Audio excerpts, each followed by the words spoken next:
Would you believe that your beliefs and thoughts can change your future? Even more, your beliefs and thoughts can change someone else's future as well. Before I begin, I first want to ask you to take a moment to imagine your future from today until 10 years from now. Did you imagine getting accepted to your dream college? Or did you imagine getting the job you long for? Or did you imagine obstacles and troubles holding you back from what you want?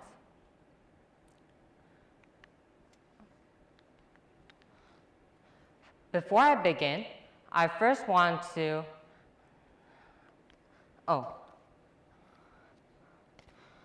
Now, please show your hands if you're optimistic about your imagined future.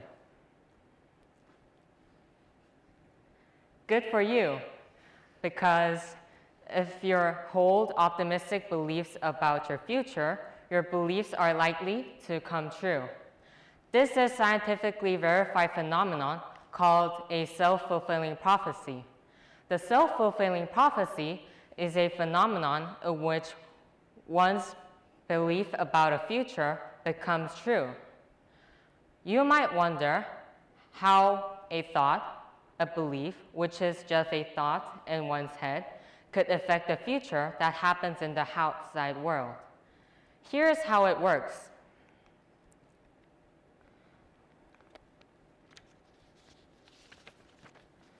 If one believes that one will live a successful and healthy life, one would change his or her actions and attitudes on daily lives. And they will work hard to become successful while taking good care of themselves. And there was an experiment in the school that actually proved that teachers' thoughts of children's intellectual potential actually influences children's academic performance.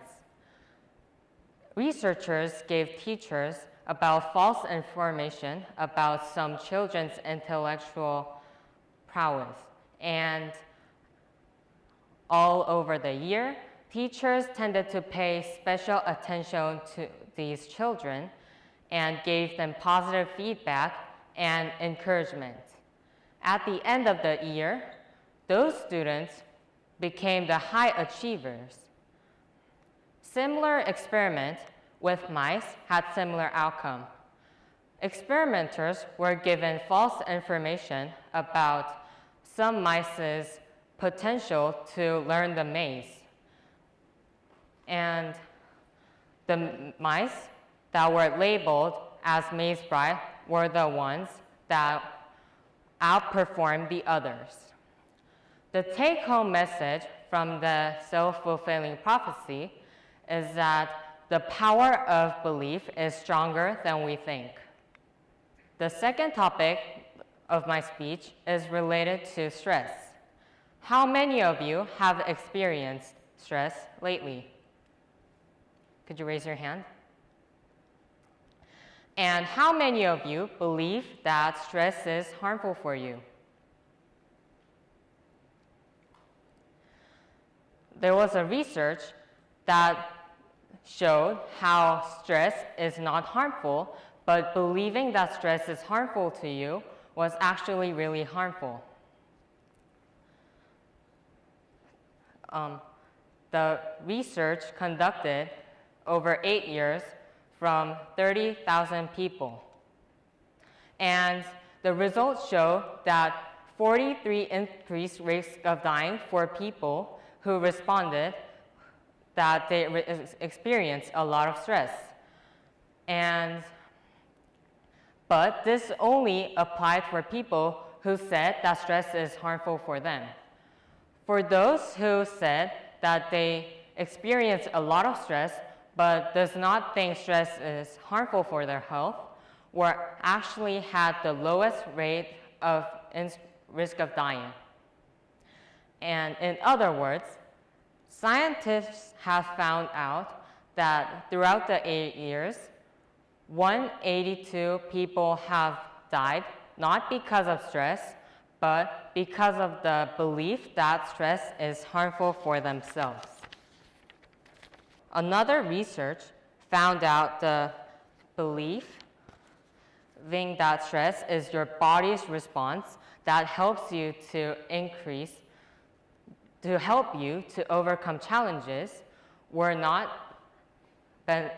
negative to your health, and it actually experienced you as a thrill and excitement. And therefore, believing that stress can be a positive stimulation will help you overcome challenges and achieve important goals in our lives. That being said, let me move on to my last topic, which is the Yerkes-Dodson law. The Yerkes-Dodson law describes the relationship between stress and performance. Look at the graph. This x-axis shows the stress level, and the y-axis shows the performance quality. And it shows the inverted U-shaped relationship between those two. This means that when you get a lot of stress and you're nervous and you view this stress as a negative stimulation, your performance will suffer.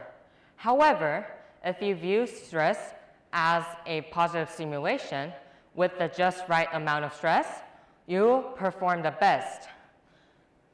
As students, we cannot avoid stressful situations such as exams, evidence of learnings, and competitions. Have you recently encountered stressful situations? And if you are a person who has test anxiety or stage fright, you might wonder, how can I perform well even if I have test anxiety? For example, if Son has to shoot in a penalty shootout, he is likely to perform well because his dominant response is super high level performance. On the other hand, if Kim Jong-un has to make a penalty shootout, he's not likely to perform well. What I'm trying to say is that to overcome your performance anxiety, the best way is to practice a lot and work hard to make your performance level higher. And linking all three topics together, I propose that you live as an optimistic and hardworking person who believes in yourself to succeed. And your efforts and optimism will help you enjoy life's challenges and embrace stress as a positive stimulation. And this mindset and lifestyle will help you stay on top of this curve and perform well on challenging tasks. And thank you for your attention.